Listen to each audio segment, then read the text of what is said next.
We'll drill into this one a little bit more later when we explain the audiogram, but it's important to acknowledge that for absolutely everyone that's getting hearing devices, the hearing is uneven. In 21 years of doing this work as an audiologist, I've yet to come across anyone that has a completely even hearing loss in both ears.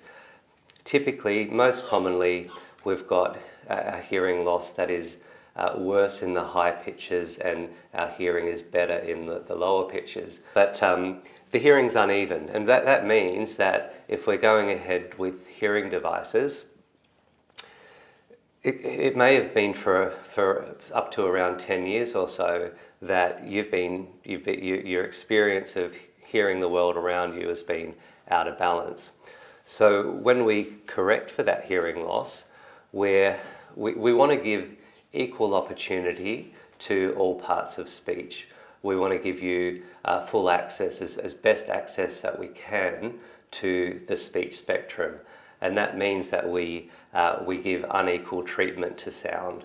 And we're typically giving you more, the devices are working hardest in the areas where your hearing is in worse shape. So how we know what we're doing there is we pop these little microphones in your ears and we measure the resonance of your ear canal. Our ear canals, it's kind of like a fingerprint. Everyone's has a slightly different shape, and actually both ears are slightly different as well. And it's really important that we take into account the way in which your ear naturally shapes the sound before we apply the prescription to your hearing loss over the top of it.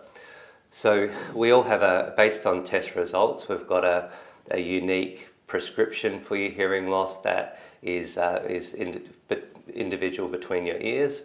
And when we set them up initially, we try to go a bit below the prescription target, so we're not giving you too much volume at the start. But in every case, we're giving more volume in some parts than others. So it means that you're going to be hearing things not just at a higher volume, but also at a different tone. And that is the case for absolutely everyone. And it just means that I think it helps to know that that's what we're doing, and that with time and patience and full-time use, that what might sound uneven at the start will eventually start to sound natural.